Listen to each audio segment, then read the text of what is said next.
भगवान ऐसा कभी ना करे, मैं तो यही प्रार्थना कर रहा हूँ। लेकिन कभी कभी मुझे अंदर से क्या लगता है, जैसे आज लोग गांठों के दर्द से परेशान हैं, डायबिटीज से परेशान हैं, यदि इसी बेढंगे से जीवन जीते रहे तो कैंसर रोग ऐसे ही फैल जाएगा, बड़ा मुश्किल हो जाएगा जिंदगी जीना।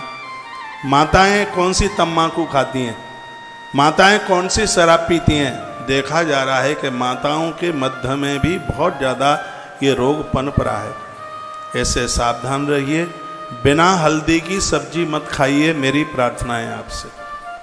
हल्दी सब्जी में हल्दी डलनी ही चाहिए, दूध हल्दी वाला पीजिए। हार्ट की बीमारी से बचने के लिए आपकी रसोई में दालचीनी होनी ही चाहिए। कैंसर और हृदय संबंधी बीमारियों से बचने के लिए मेरी 4 बातें मान लो, प्रार्थना है। मैं एक बार फिर कहूँगा, मैं आपसे स्नेह करता हूँ इसलिए मैं हाथ जोड़ रहा हूँ, नहीं तो मेरी क्या अटकी पड़ी है। रिफाइंड को बैन आज से ही लगा दो, ये कैंसर और हृदय की बीमारियों को बढ़ा रहा है। रिफाइंड इसके ऊपर बैन लगा दो, ये घर में घुस ना पाए। और मैं इतने जोर से इसलिए बोल रहा हूँ, आश्रम के कितने लंबे चौड़े खर्चे हैं तो भी आश्रम में रिफाइंड को कहीं जगह नहीं है। तुलसी वन आश्रम में रिफाइंड नहीं पहुँचती अंदर। बड़े बड़े भंडारे होते हैं, या तिल के तेल में होंगे, या शुद्ध देसी घी में होंगे, या सरसों के तेल को प्रयोग में लिया जाएगा। रिफाइंड के लिए कहीं भी बिल्कुल इतनी भी रत्ती भर गुंजाइश नहीं है।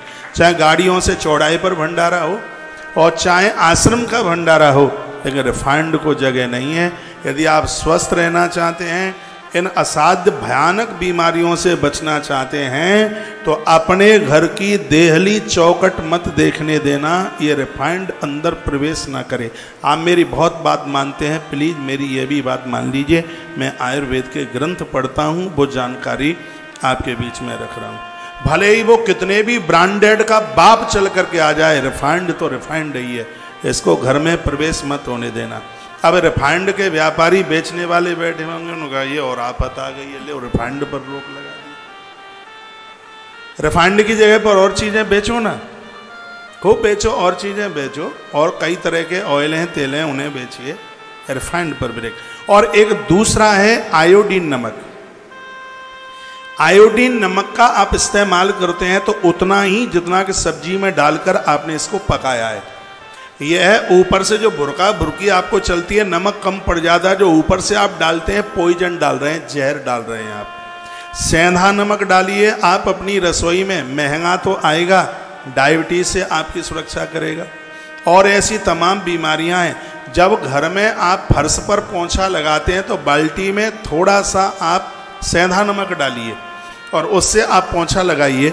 उस पत्थर के ऊपर आप उलाने पंप चलते हैं तो उससे डायबिटीज कभी बढ़ती नहीं है। नहीं तो ये मार्बल जब से चली है, ये सिर्फ मीठा खाने से डायबिटीज नहीं बढ़ी है, इसमें राजस्थान की मार्बल का भी और मोरबी के टाइल का भी बड़ा योगदान है डायबिटीज को बढ़ाने में। तो इसमें आप पोंछा लगाएं, उसमें सेंधा नमक डालें अपने खाने। मैंने लगभग कितनी मैंने 20 वर्ष से आयोडीन नमक नहीं खाया। मैंने 24 वर्ष से लाल मिर्च नहीं खाई, धोखे से भी नहीं खाई। मुझे पूरा 24 साल हो गए, नहीं तो आदमी धोखे से भी खा लेता है। नहीं तो पता नहीं ईश्वर ने कौन सी माटी का बनाया। जन्म से चाय नहीं पी कभी, तो बहुत बड़ी बात है। गुटखा, बीड़ी, सिगरेट, तम्बाकू, ये तो बहुत पीछे की बात रहेगी। आयोडीन, जिसको समुद्री नमक कहते हैं, इसका आप सेवन मत कीजिए। और ध्यान से सुनिएगा, सलाद के ऊपर काले नमक के अलावा कोई नमक ना डालें। खीरे में फ़ायदा करता है, सेब में तो इतना फ़ायदा करता है, जिसको माइग्रेन की बीमारी है, जिसको माथे का दर्द होता है, जिसको आधा सीसी का दर्द होता है, जिसका माथा झंझनाता रहता है, वो सुबह ही खाली पेट 1 सेब की 4 फांक करें। नीचे से जुड़ा रहने दें उसको, अलग अलग नहीं, नीचे से जुड़ा रहे। उसमें काला नमक भर दीजिए, 10 मिनट के लिए उसको रख दीजिए। 10 मिनट के बाद में उस सेब को खाली पेट खाइए, माथे का दर्द आपका घर छोड़ करके भाग जाएगा। काले नमक का इतना बड़ा प्रभाव है। काला नमक शहद पानी में गरम मिला करके, गरम करके आप नशेड़ी को दे दीजिए, उसकी शराब छूट जाएगी, उसका हर प्रकार का नशा छूट जाएगा। इतना बड़ा प्रभाव है। काला नमक, शहद गर्म पानी में, और आप उसको नशा करने वाले को आप दे दीजिएगा, उसको फायदा ही नहीं, वो मुक्त हो जाएगा नशे से। ये इतना फायदा करता है। तो ये चीजें आप प्रयोग में लीजिए। सुनिए, तो पहली बात हो गई रिफाइंड, दूसरा हो गया आयोडीन नमक, और तीसरी बात हो गई है वो है कुकर की दाल। ये पेट में गैस तो तभी से ज्यादा बनी है जब से आपने कुकर की दाल, आप कढ़ाई के नीचे मिट्टी का पोत ना लगाइए, उसको मिट्टी से नीचे पोतिए, फिर उसमें आप दाल बनाइए। थोड़ा सा आपका सिलेंडर ज़्यादा लग सकता है, लेकिन वो दाल आपके लिए अमृत बन जाएगी। कोई बहुत ज़्यादा जल्दी में, कभी हफ्ते 10 दिन में एक आध बार आपने कुकर में दाल बना ली, ये जानलेवा है कुकर की दाल। कुकर फटता है तो जान लेता है, कुकर की दाल भी ऐसे ही जान लेती है। तुलसीवन आश्रम में कुकर में दाल नहीं बनाई जाती। मैं व्यासपीठ से वही बोलता हूं जिसका हम परहेज करते हैं, उसको इसका भी आप परहेज कीजिएगा। एक बहुत बड़ा राक्षस आपके घर में बैठा है, फ्रीज। इतना बड़ा डाकू है, क्या बोलूं मैं, है उसमें से निकाल करके हाल ही भट्टी पर चढ़ा देते हो। फ्रीज की रखी हुई चीज 45 मिनट का गैप चूल्हे पर जाने में होना चाहिए। पहले फ्रीज से बाहर निकालो, 45 मिनट के बाद उसको गर्म। रिफाइंड को इतने उच्च तापमान के ऊपर बनाया जाता है, उसको बनाया जाता है। और सुनिएगा, जो भी आप तेल बार बार गर्म करके यूज ले रहे हो वो जानलेवा है। एक डडेला तेल होता है, ये बड़ी बड़ी कंपनियां हैं जो रिफाइंड यूज करती हैं। सुनिए, रिफाइंड एक बार यूज करके वो रिफाइंड को बाजार में बेच देती हैं।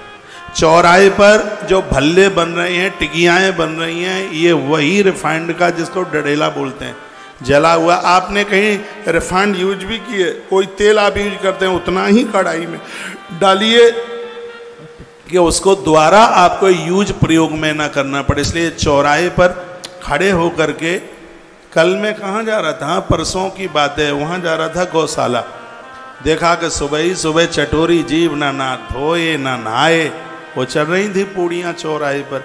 अब आंखों में पट्टी तो बंधी नहीं है, सब देखते ही जाते हैं।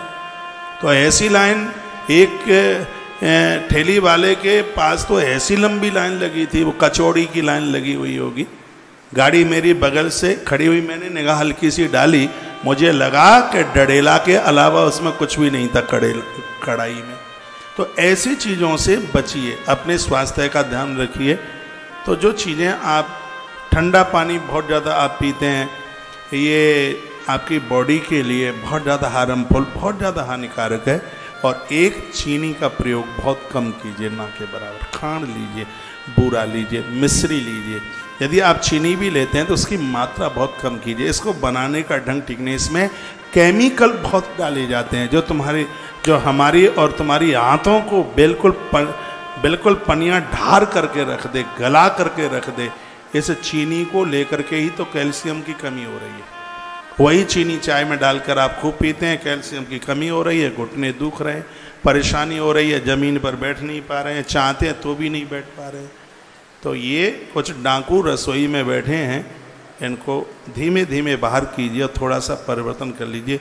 चाय गुड़ की पियो ना, पी रहे हैं तो गुड़ की पीजिएगा। रसगुल्ला गुड़ का बनाओ।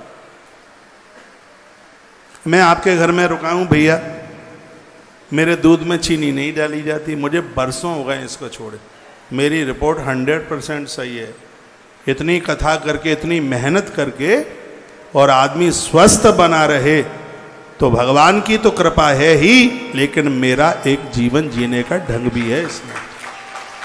यदि शरीर स्वस्थ नहीं होगा तो मैं इतनी यात्राएं कैसे करूंगा। अभी मैं आगे की जो मेरी यात्राएं आप सुनेंगे तो आप ये कहेंगे कि आदमी कौन सी मिट्टी का बना हुआ है। अभी तो बल्ला पकड़ा है, पारी तो पूरी बकाया है, अभी पूरा खेल बकाया, अभी तो शुरुआत।